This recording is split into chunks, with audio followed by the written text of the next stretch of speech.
Hey, it's #1 best-selling author and motivational speaker, Equalman. I was super excited about today's video because we're going to take down 7 super tips from one of my favorite luminaries, Tony Robbins. And so we're going to take 7 super tips from Tony and hand them to you with the hopes it's going to help unleash your inner superpower. Can't stop me now. Can't stop me now. I'm just doing what I do. Won't stop doing what I do. Well, in order to go from where you are now to where you really want to be financially, I think you got to do 2 things. Number 1, you've got to have a goal that's realistic. You ask people, what do you want? What do you need? And they go, I want $1 billion. I want $100 million. I need $10 million. And we don't know what those things mean. I'll give you an example. $1 million, $1 billion, and $1 trillion. 1 million seconds ago. How long ago was that? What do you guess? 1 million seconds. How long ago was it? Well, it was 12 days ago. 1 billion seconds ago. If 1 million seconds was 12 days, how long would 1 billion seconds be? What do you think? Guess. The answer is 32 years. Now that's the difference between 1 million and 1 billion. By the way, 1 trillion is 32,000 years. So numbers get jumbled in our heads. So here's what I do with people. I say, listen, instead of trying to becoming wealthy overnight, why don't we set a goal that's really, really feels good, but it's truly achievable as a first goal? And the first goal I call financial security. And it's just simply this. How would you feel if you could have 5 things covered for the rest of your life without having to work to pay for any of them?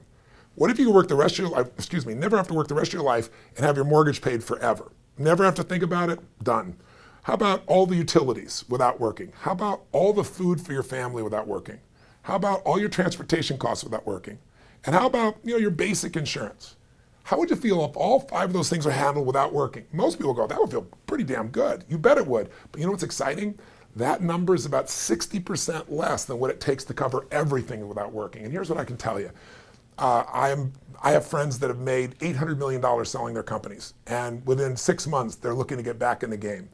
We don't want to not work. It'll drive you crazy. What we want to do is be in a place where we don't have to work. And we don't have to work. You walk differently, you feel differently, you experience differently. And truthfully, if you love what you do, you work even harder because you don't have to do it. It's a wild, wild world. So here we are with this technology, and most of us are not seeing what it's doing for us. So you sit down with this child who's high tech, you're not.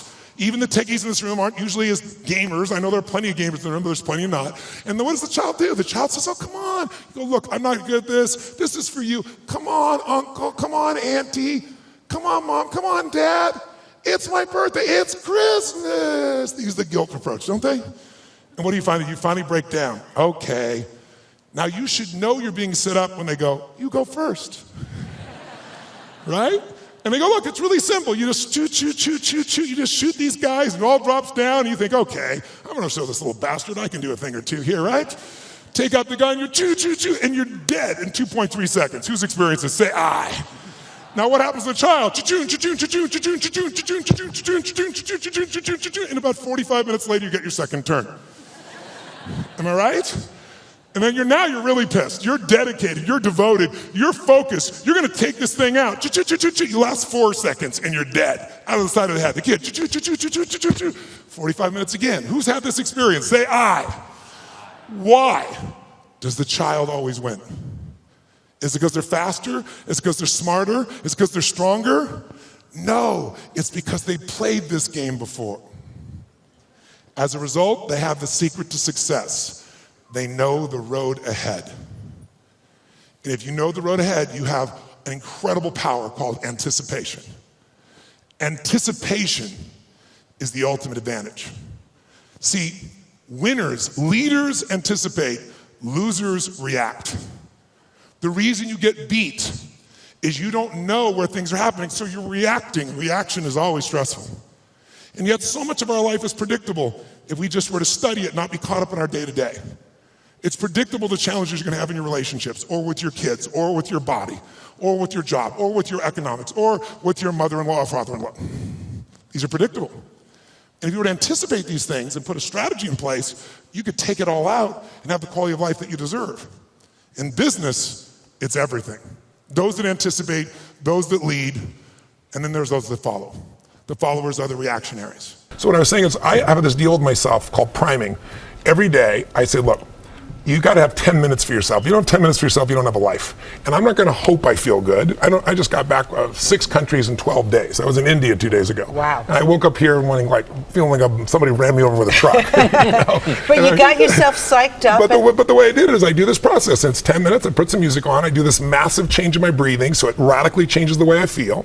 And then I do this 3-step process. First, I do 3 minutes of gratitude, where I think of 3 things I'm really grateful for, and I associate. I don't think of it over there. I feel it.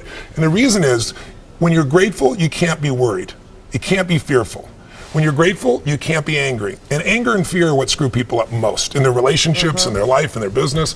So I wire myself. I was saying to you that most people want to be happy, but their habit is to be worried or pissed off or frustrated or stressed. And so they've got a highway to stress and they got a dirt road to happiness. So I wire myself. I've got a highway to gratitude, which changes all your emotions. And then I do a 3-minute process of kind of a prayer for my family and friends. And then I do a 3-minute process of the top 3 things I want to accomplish. I see it as done and I feel it. I'm done in 10 minutes. So sometimes I go 20.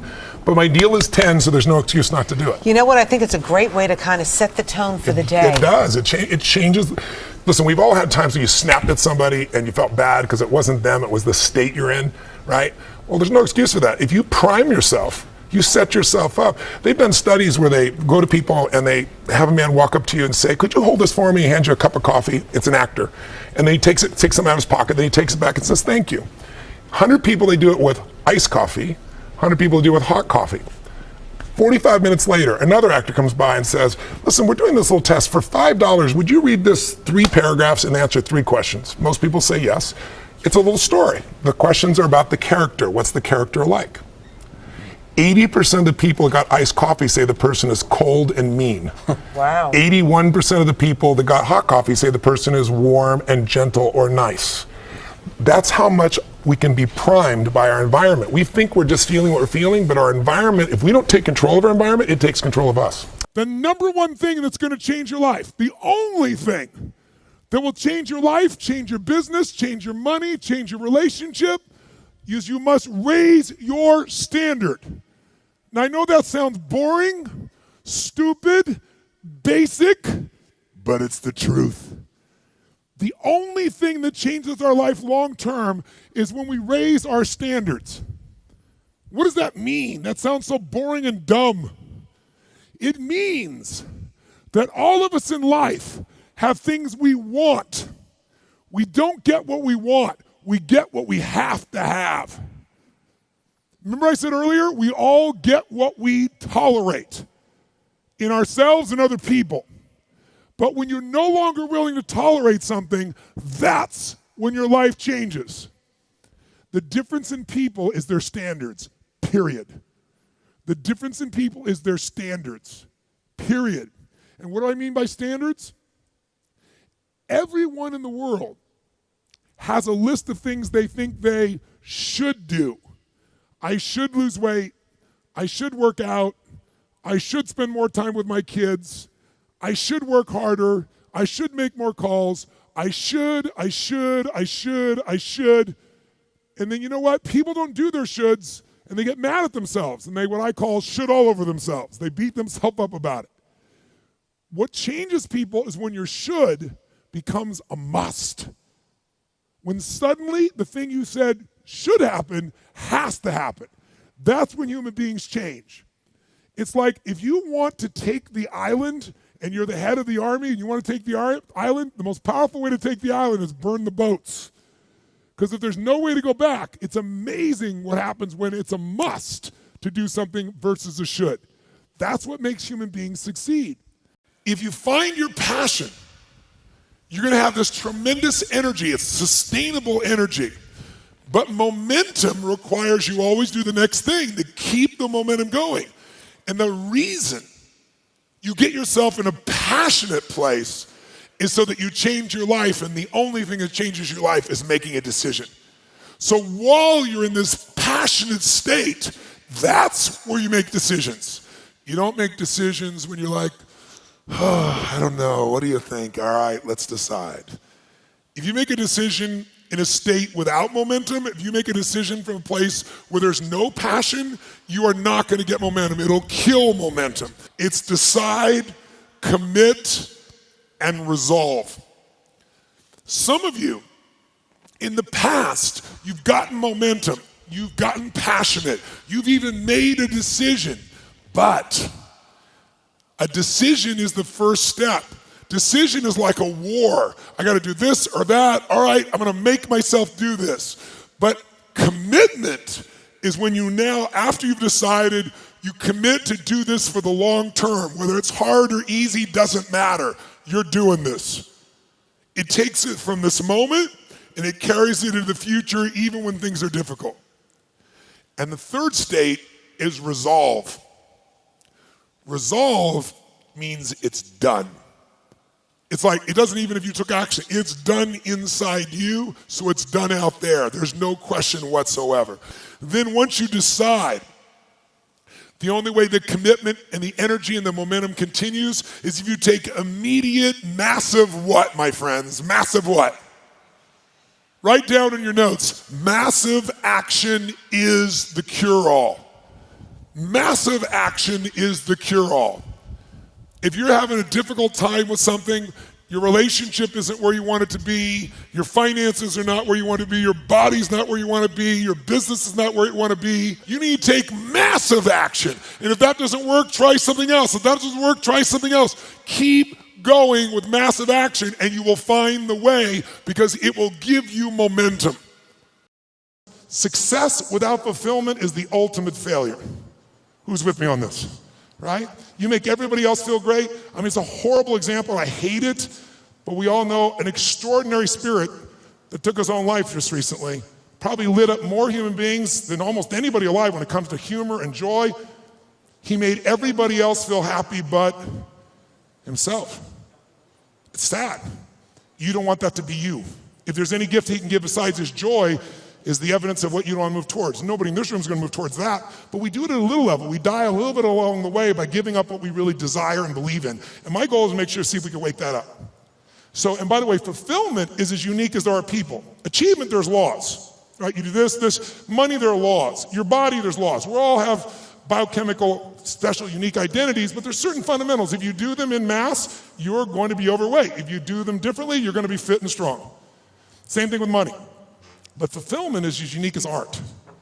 Art is what one person thinks is beautiful, somebody else can think is ugly, and that's perfectly fine. Have you ever gone to an art museum and you see this big red square and they go, $10 million, you go, you gotta be kidding me. $10 million for that freaking square? I'll draw you a square.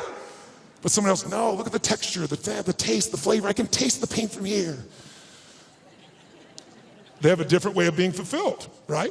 Progress equals happiness. What I mean by that is, if you're trying to lose weight and you just start to work out a bit and you start to have a daily practice, you don't lose that much, you're gonna already start feeling good, just the progress. If you're not going out and you just start connecting and you go out on a date, even if it doesn't go well, you're gonna feel progress. Progress moves us forward, and in finances, progress is everything. So what you want to do is get your plan, and the very first thing you want to do is you got to pick a number. You got to make that most important decision and say, what's an amount that I'm going to set aside, even if it's tiny? Or am I going to set up a program called Save More for Tomorrow so I can at least lock that in with my employer? Progress will make you feel better about the future because you got to do something today. Do it right now. Hey, it's Equalman. Thank you for watching today's video from one of my favorites, Tony Robbins. And I hope these 7 super tips help unleash your inner superpower. Until next time, remember, it's not what we take from the world, it's what we leave behind. Today on Finding the Equalman, it's all about those breakfast, The phone forever is filming. To-do list, to-do. Hey, it's Eric. To click the like button, and if you want to receive more information about how to unlock, I got some in my eye, sorry.